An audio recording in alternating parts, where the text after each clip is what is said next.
Welcome back. Do you have a pegged oil pressure gauge? Does it say 80 pounds or fluctuating around? In your '01 through '06 Suburban Tahoe Yukon? Well, you probably have a bad oil pressure sending unit. Um, that's what we have. We have an oil pressure gauge that is pegged at 80, and we have an oil leak at the same time. So I started snooping around. I kind of already knew what it was because I've been doing this a long time. But I put it up on the rack and saw where the oil was coming from, and we already knew that the gauge was pegged out. It's been pegged out for a while, and I've just been lazy and not had time to really, with due to work, to address it. So what we've got is a oil pressure sending unit switch. So this switch screws into the back of the block, and oil pressure goes in that little tiny hole and sends a signal through the 3 wires up to the computer and your gauge, and it tells you whether or not you've got oil pressure and how much you've got. Sometimes those things leak, sometimes they blow all the way out and will hemorrhage oil out really fast. So if you've got a gauge, an oil pressure gauge that's malfunctioning, I highly suggest you address it pretty quick, because I have had customers in the past that have totally ran their engines out of oil really quickly without knowing it. And it blows that gauge or that sensor out, and all the oil will come out through the connector because it's constantly trying to pump it in that hole. And if the thing blows out through the center, it'll leak it all out really fast. Sometimes it'll blow out the side. So you're talking about like $50 for a sensor in that neighborhood. So we are going to set up here and go ahead and try to get this thing out of here as quick as possible. We might have to remove a few things to get them out of our way, just so we can operate a little cleaner and easier and quicker. So we'll get set up and knock this thing out. The tools I will be using today is I use a Mac oil pressure sending unit socket. It's a deep well socket. It's an inch and a 16th. You can use a regular deep well inch and a 16th, 1 and 1/16 deep well socket. It will take that sensor out. I have a swivel on mine, so hopefully we can maneuver in there a little easier like that, and just a ratchet and an extension should be able to get the job done like that.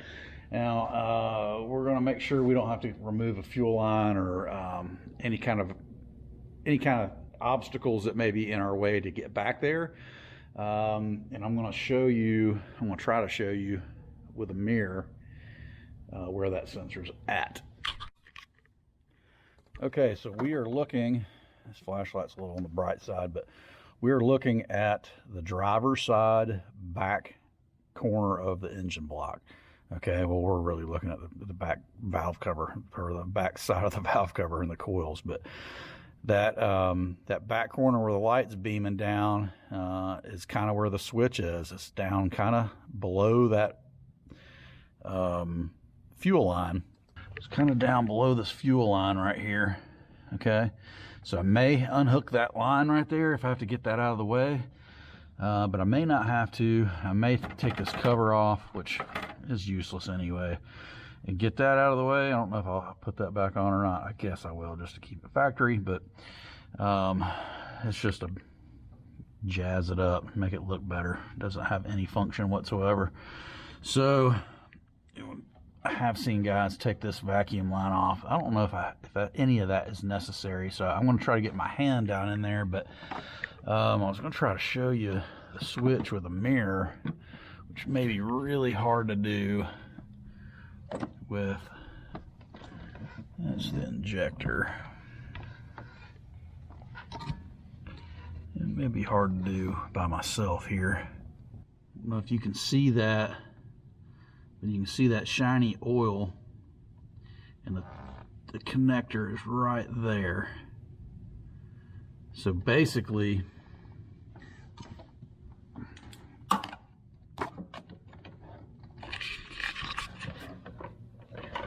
Basically, you're looking straight down through here and down about, you know, a few inches, and there's a little 3-wire connector. You should be able to just pop it off. It's going to have a little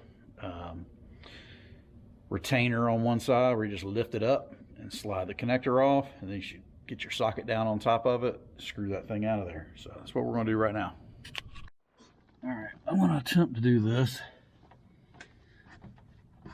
with the camera propped up right here on top of the master cylinder.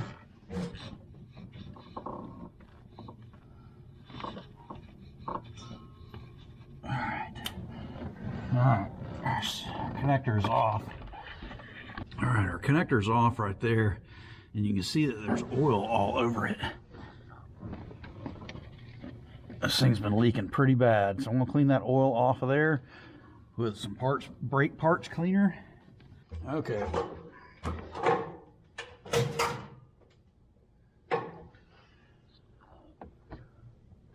Alright, so I'm going to take my socket and I'm going to feel around the top of that sensor.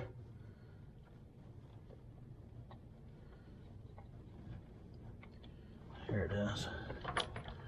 I'm going to lower my socket and my extension, or my swivel, down on top of it. I'm going to shine the light so I can see it best I can. Well, I'll tell you what, we gotta take it out with us anyway, so this is our pointer.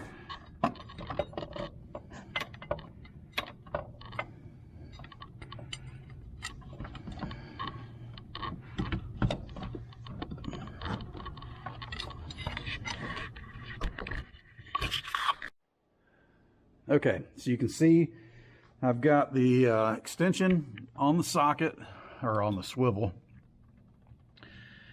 and as simple as that. I did not have to take anything loose yet, at least. I don't think I will, to get the sensor out of here. That's probably gonna be a two-hand job right here. All right.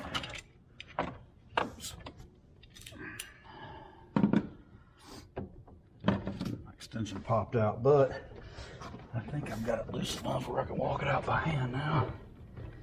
Yeah.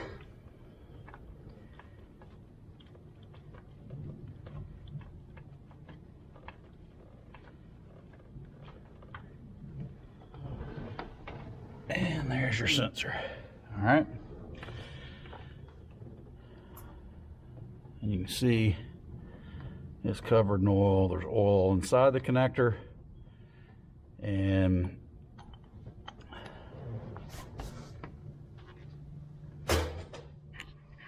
if you've watched my I do have another video on this subject on a Dodge, which are notorious. Man, that really stinks too. It smells like burn up oil. But I do have another video on a Dodge with a very similar situation with an erratic gauge. So if you want to check that out, or check the playlists out on other subjects, auto repair, drag racing, barbecue. We've got a lot of videos out there. Go check it out. Hit the subscribe button, hit the thumbs up button, help me out. All right, so there is a screen down below this port. I'm going to see if I can see it with a mirror and see if it's clogged up, and I'll show you. I don't know if you ever smelled like burnt gear oil, or have you ever taken an engine apart? Where's that box? Where you take an engine apart and you take a, I just dropped it. Or you take like the main bearing cap off, and it's got that smell, that oil smell, like that oil that's taking a beating smell. Anyway, this filter, that's what it smelled like when I took that sensor off. This filter is down there, in there below it. It's got a little O-ring on it. These can get clogged up. I believe they're they're a preventative deal for keeping trash out of the sensor. So we will we'll try to see if we can see down in there. Some people just remove it. But the older, like small block Chevys didn't have anything like this, but the LS motors do. And I'm not an LS pro by any means. I'm not an LS expert, but I do have a lot of experience with automotive repair. So we'll take a look down there and see what we see. Mine does not have a screen in it. I stuck a bore scope down in there to see, and I don't see any screen material. I don't see that screen at all. So I did a little bit of searching. I looked on my all data program. I don't see a screen on that. And this does not have DOD, where it drops the cylinders out to become like 4-cylinder mode on the highway and all that crap. This is 05.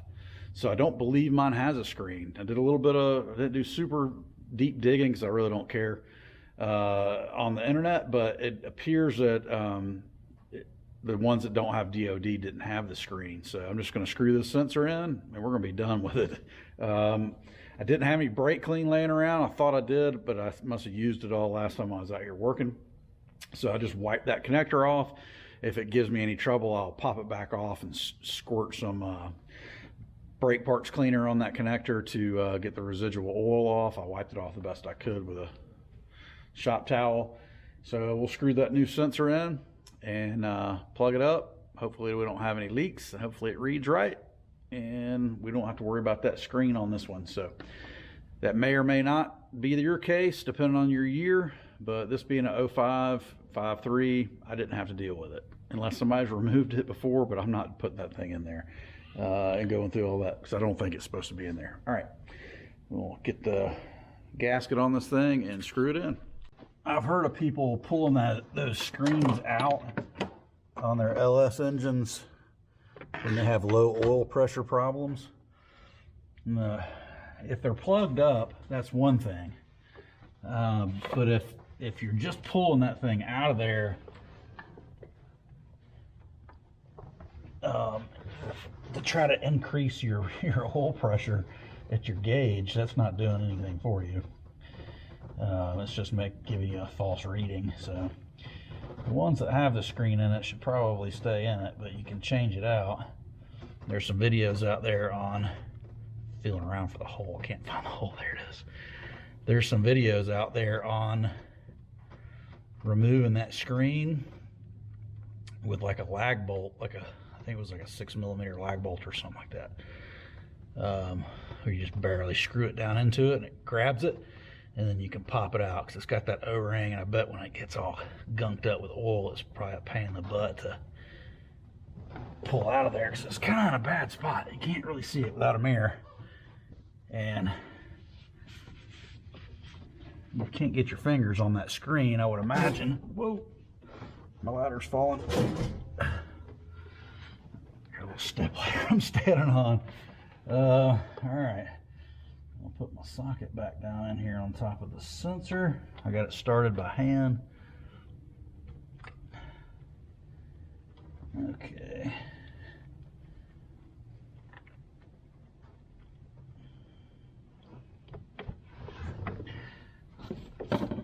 Like I said, I watched some videos of some guys that, well, that's a ground that's chopped off.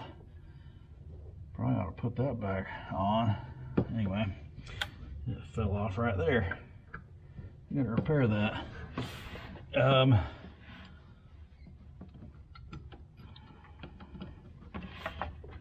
Watch some guys take stuff, all kinds of stuff apart to get to this thing. I don't have to take anything apart. I'm not saying you won't, but it's sometimes it's necessary. Maybe in my situation it was not.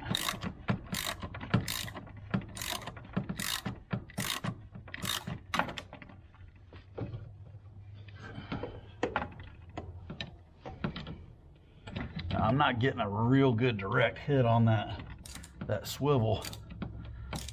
As you can see, my extensions popped off a few times in this procedure, but once taking it off, once putting it on. But say we should be coming to the end of the threads here. Could have used 2 swivels.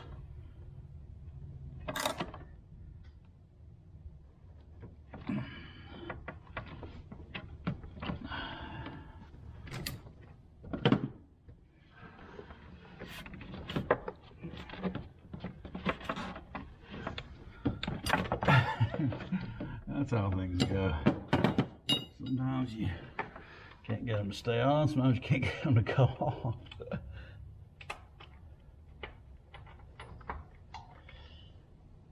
All right, hopefully that will seal up and won't leak any more oil on me.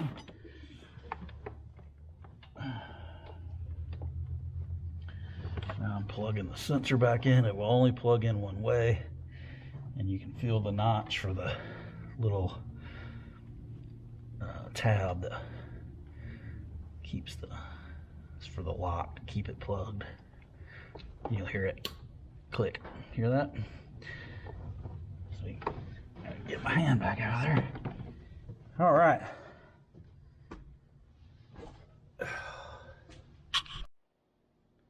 So I know there's a bunch of videos out here on this subject, and like I said, I've got another one that's on the Dodge product that is very similar, just in a different location. It does basically the same thing. It does exactly the same thing.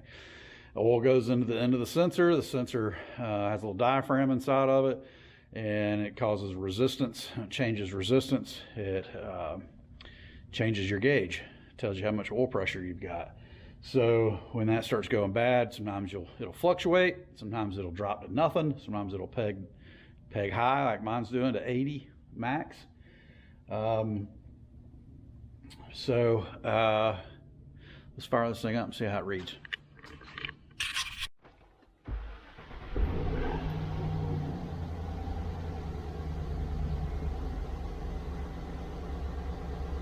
All right, it's not pegging out to 80, which is good.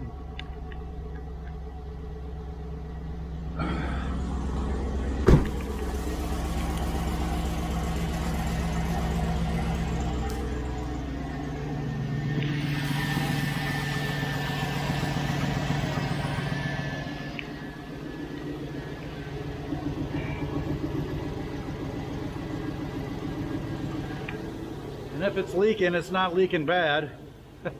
Hope it's not leaking at all. So we got what looks like a proper reading, which isn't the highest in the world. It was about 35 or 40. But we got the job done, and that's what matters. This is an easy job. It's a little difficult to reach it, but you see where it's located. So you got a grasp on that. It's a cheap part. You do need a swivel, would be very beneficial, and a long extension. I did it with a 3/8 drive. There's other videos of guys out there doing it with 1/2-inch drive. 1/2-inch makes things harder to get to, and I think that's why they had to take the fuel line off and that plastic cover on top of the engine and all that with the 1/2-inch, because you got a much larger drive. So you can use 2 swivels. I'll show you what I'm talking about. See, I use these ball joint swivels. I like these the best. You can get them just about anywhere now. It used to be a specialty deal on a tool truck, but you can get them. I think you can get them at any auto parts store, or you probably get them at the China store, Harbor. So if you really need to get around a turn, maybe too close to the camera, you could do it like that. I managed to do it with one. If I'd have put the extra swivel on it, it'd have got me around that corner just a little bit more, and it'd been probably a little easier. But sometimes I like to do things the hard way, but it wasn't really hard. So that is that. That should get you back on track if you're having a pegged out oil gauge, or you're having a bad oil leak from your oil sending unit. That was the case. That's what made me, get off my butt and change it, because I knew it was pegging out, and then we started leaving a puddle of oil in the driveway, which I really don't like, leaving big puddles of oil in my driveway. Now I gotta clean all that mess up. We've got a little bit of a transmission cooler line leaking too, so I may have to put some cooler lines on this thing. We got some seat covers we're going to replace on the driver's seat and the passenger front seat. So basically I'm going to rebuild the front seats. We got to fix the 4-wheel drive on this thing eventually. Transfer case doesn't seem to be applying enough pressure to the front tires, so that'll be a future video most likely. Being an 05 with 250,000 miles, this thing still runs and drives really good. I love this vehicle. You know, we are not the kindest to it.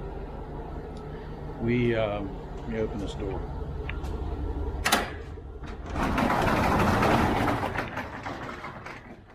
We haven't been the kindest to this vehicle. We haven't maintained it like we should. We bought it with about 195,000 or 205,000 miles on it like 5 years ago or something like that. So we put about 50,000 miles roughly on it in 5 years, and it's been pretty good. It hadn't really ever let us down. So we put a set of tires on it. I still haven't had to touch the brakes. I mean, I've changed the oil a few times. Sometimes it has a lifter that ticks, and we made some videos on that. So yeah, if you're, we've made a bunch of videos on the fuel system. It did have a problem, or it just didn't want to take gas at the pump, where you put the fuel, your fuel pump in, like, you know, wherever you get gas, and it would click off like it was full, but you'd only pump like a gallon in it, and then it would take like 30 minutes to fill the thing up because it kept clicking off on you like a lot. So we had to drop the tank and replace the charcoal canister in that, and purge valve, and blow a lot of carbon bits out. And there's videos on that. Check out the playlist on this Suburban, and check out many other playlists if you have the inkling to. We appreciate you watching. Come back and check me out in the next one. Peace.